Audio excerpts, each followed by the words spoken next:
ఏం లేదు, నిన్న మా ఆయన బాగా తిట్టాడు. ఎందుకే? నిన్న అమ్మనా కోడల సీరియల్లో అత్త కోడల్ని చంపేసింది కదా. మనిషి చనిపోతే ఎలా వంట చేస్తాను? మా ఆయన మా అత్తగారేమో హోటల్లో కొనిచేశాడు. నాదేమన్నా తప్పుందా చెప్పు? అసలే నేను సెన్సిటివ్. అది సరే, మా ఆయన ప్రతిరోజు ఎందుకే పంత్రా ఈ మగాళ్ళు ఆడడం రోజు రోజుకి ఎక్కువైపోతుంది. నేను సోఫాలో కూర్చొని టీవీ సీరియల్స్ చూస్తూ ఉంటాను. నా పక్కనే వచ్చి కూర్చొని వంట చేయడానికి కూరగాయలు కోస్తూ ఉంటాడు. నేను వంట చేసినంతసేపు నా పక్కనే ఉంటాడు. ఉల్లిపాయలు కోసినంతసేపు నా కళ్ళలో నీళ్ళు కారుతూనే ఉంటాయి. రోజు ఇదే గోల. నేను టీవీ ఎలా చూడాలి? నా వారు 4 రోజుల నుంచి ఒకటే గోల పెడుతున్నారు. ఎందుకంట? అంట్లు తోమి చేతులు మంటగా ఉన్నాయంట. మంచి సోపు కావాలంట. అసలే నేను పొదుపు మంచి తల్లిదే పొదుపు కావాలంటే అలాగే. అది సర్లే కానీ మా ఆయనకు మరీ విడ్డూరం. ప్రతిరోజు వంట చేయాలంటే కష్టంగా ఉందంట. ఒక్కరోజైనా హోటల్కి వెళ్ళి తిన్నామే ఒకటే గోల పెడుతున్నాడే. నాకు అసలే మా ఆయన గురించి దిగులు.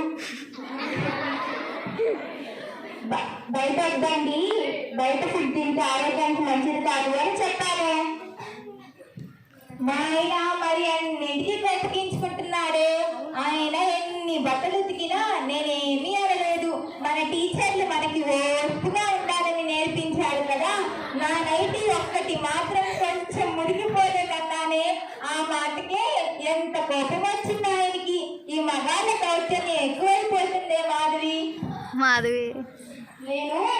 నేను మా వారికి ఎంతో ప్రేమగా కేఎల్ఎం షాపింగ్ మాల్లో మంచి షర్ట్ తెచ్చానే.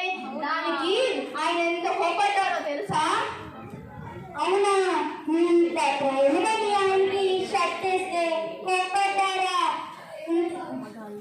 అందుకేనేమో ఈ మగాళ్ళు మారరు అనేది.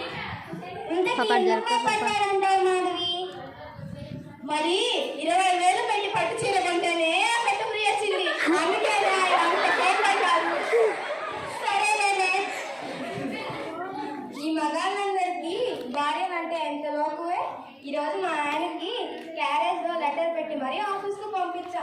అందుకే పోలీసు మరీ తిట్టారు. అవునా?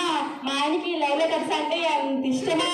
ఇంతకీ లెటర్లో ఏం రాసావు? కానీ ఏం లేదే, ఈరోజు వంట చేయలేదు, హోటల్లో తినండి అని రాశాను. అందుకే తిట్టారు. చూడ ఎంత రోజును. అవునే కానీ వస్తుందా? నాకు క్లారిటీ రావట్లేదు. ఏమే శ్రీలక్ష్మి, నిన్న బజార్లో చూశాను. ఆయనకి కట్టేసుకుంది. నేనెంత మంచిదానో నీకు తెలుసు కదా స్వాతి. నా మీద మా అత్తగారికి చాలీలు చెప్తున్నారు. ఎంత బాధగా ఉంటుంది చెప్పు. అందుకే చపాతీ కనుక తలకు లభించా. అవును, ఏమని చాలీలు చెప్పాడే.